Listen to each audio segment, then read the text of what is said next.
Aujourd'hui, je vais vous parler de Yoda pendant la purge. C'est vrai, qu'est-ce qu'a bien pu faire Yoda entre l'épisode 3 et l'épisode 5? Il est resté sur Dagobah pendant 23 ans, il a bien dû s'occuper. Après avoir perdu la quasi-totalité de ses camarades, il s'est exilé sur la planète Dagobah.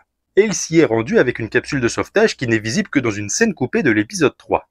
Et à son arrivée, il va démonter la capsule pour construire sa petite hutte. Et ensuite, il apprendra à chasser avec un arc, ce qui est peu commun pour un Jedi.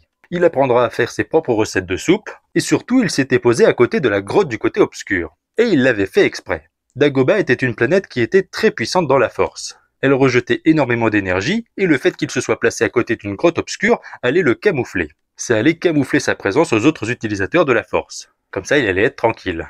On sait qu'il va continuer à utiliser son sabre laser pour s'entraîner. Il va d'ailleurs l'utiliser contre un droïde sonde envoyé par l'Empire. Et on sait que dans Star Wars Rebels, il était capable de communiquer avec les Jedi survivants à travers la Force s'ils étaient dans des lieux puissants dans la Force. Et on peut se dire qu'il est resté quand même tranquille pendant 23 ans à pas avoir beaucoup de visites. Mais étonnamment, il a eu plus de visites qu'on ne le pense. Déjà, rien qu'à son arrivée, il va découvrir une bande de cannibales vivant non loin de chez lui.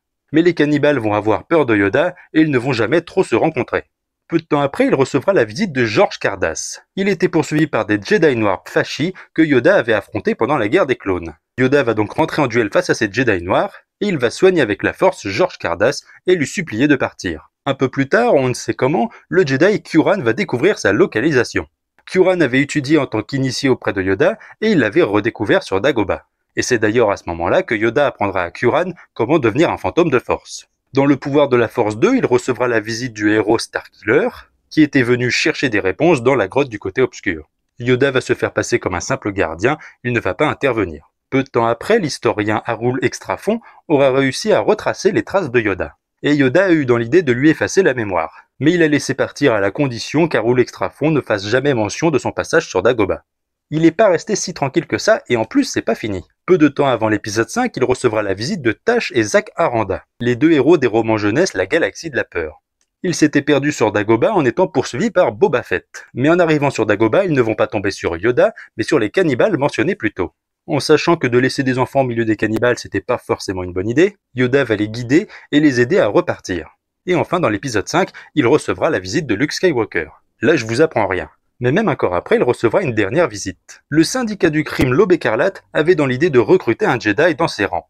Et la leader du syndicat Kira avait engagé une être sensible à la force, Madeline Sun. Madeline, tout comme Arul, aura réussi à retracer tout le chemin de Yoda. Mais cette fois-là, Yoda n'avait pas envie de recevoir de la visite. Il va s'arranger pour que Madeline soit poursuivie par des créatures, jusqu'à atterrir dans la grotte du côté obscur et y avoir une vision. Et on peut voir que la vision l'a beaucoup impactée, elle a carrément changé de couleur. Au fond d'elle, Madeline avait bien compris que Yoda était derrière tout ça, mais elle n'aura jamais rien dit à personne. Ça fait quand même beaucoup de gens qui ont rendu visite à Yoda. D'ailleurs, dans la série Les Chroniques de Yoda, il y a même Jack 14, mais ça c'est pas officiel dans la continuité. Comme quoi, l'air de rien, on a l'impression qu'il s'est juste contenté d'attendre, mais il avait fait beaucoup de choses. Voilà, si cette vidéo vous a plu, n'hésitez pas à vous abonner à ma chaîne YouTube Curlon et que la force soit avec vous.